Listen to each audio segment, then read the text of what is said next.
भारत के प्रेरित भारत में धैर्य और साहस से कलीसिया की स्थापना करने वाले विश्वास में हमारे पिता संत थॉमस का पर्व सीरो मलबार कलीसिया के प्रमुख पर्वों में से एक है।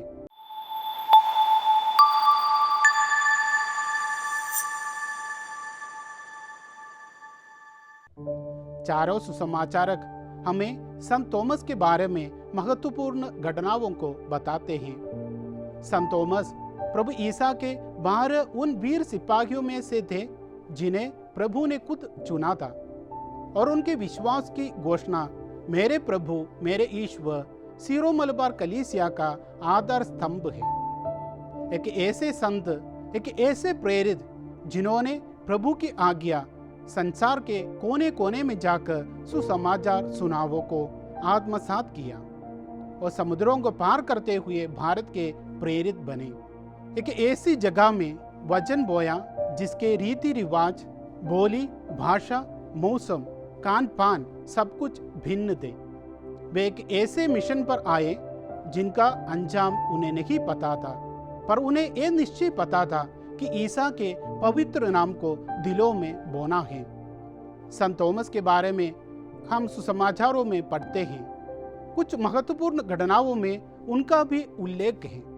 हम ये जानते हैं कि संत थॉमस प्रभु ईसा के प्रति कितने समर्पित थे। संत थॉमस से जुड़ी सबसे प्रसिद्ध घटना वह है जब उन्होंने पुनरुत्थित प्रभु के घावों को छुआ और घोषणा की, मेरे प्रभु मेरे ईश्वर।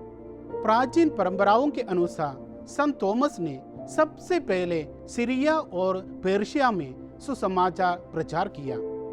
इसके बाद वे पश्चिम भारत आए और फिर दक्षिण भारत।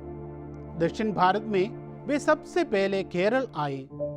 उन्होंने केरल और तमिलनाडु के क्षेत्रों में सुसमाचार का प्रचार किया। संत थॉमस ने केरल में सीरो मलबार कलीसिया की नींव रखी। उन्होंने 7.5 चर्चों का निर्माण किया और जन जन तक प्रभु ईसा के पावन नाम को पहुंचाने का प्रयास किया।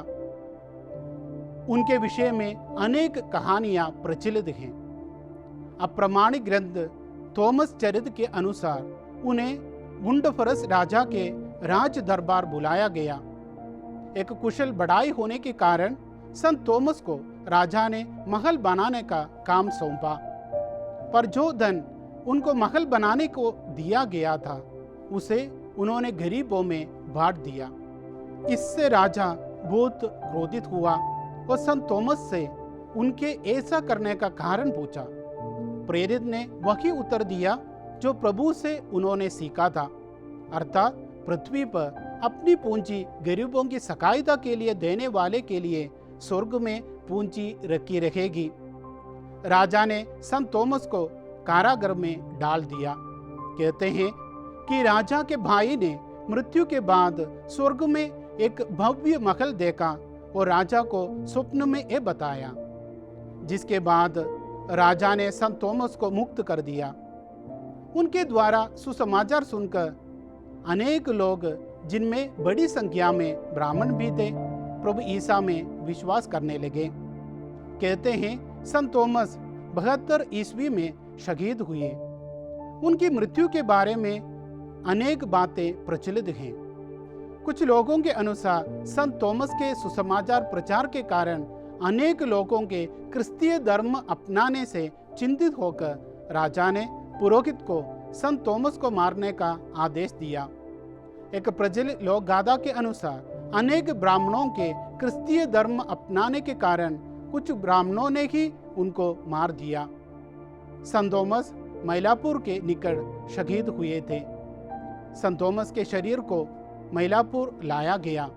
यहाँ एक चर्च का निर्माण किया गया। उनके रक्त से भीगी मिट्टी से भरा एक पात्र भी और भाले का ऊपर का भाग जिससे उनको मारा था चर्च में रखा गया। प्रभु ईसा के वीर शिष्य संत थॉमस से हम सीखते हैं कि ईश्वर पर भरोसा अनजान राहों को सुगम बनाता है, अंधेरे में हमें पथ दिखाता है। प्रभु ईसा के धैर्यवान शिष्य संत थॉमस से हम सीखते हैं कि ईश्वर पर भरोसा हमें विपरीत परिस्थितियों में साहस देता है, सफलता देता है। प्रभु ईसा के जिज्ञासु शिष्य संत थॉमस हमें सिखाते हैं कि ईश्वर पर भरोसा हमें उन रहस्यों को पूछने का साहस भी देता है जो मनुष्य होने की सीमाओं के कारण हम समझ नहीं पाते हैं। प्रभु ईसा के विश्वासी शिष्य संत थॉमस हमें सिखाते हैं कि प्रभु ईसा मेरे प्रभु मेरे ईश्वर हैं। वे बढ़ाइयों, धर्मशास्त्रियों, ज्यामितिज्ञों, राज्य मिस्रियों के संरक्षक संत हैं। आइए हम विश्वास में हमारे पिता संत थॉमस से हम मध्यस्थता प्रार्थना करें। ये हमारे पिता ईश्वर, तेरे प्रेम की पावन जल धाराओं से हमें भिगो दे। ये प्रभु ईसा, तू ही मार्ग, सत्य और जीवन है। ये रहस्य जो तूने संत थॉमस पर प्रकट किया था, हमें भी सिखा। हम तेरे मार्ग पर चले और तुझ में ही मिल जाएं। संत थॉमस के समान हम भी जाने और माने और घोषणा करें, मेरे प्रभु मेरे ईश्वर। हे पवित्र आत्मा, हम पर उतरा, मार्ग और सत्य को जानने में हमारी सहायता कर, जिससे हम जीवन पा सकें। हम प्रेरित संत थॉमस की मध्यस्थता से तुझसे ये सब मांगते हैं। आमीन।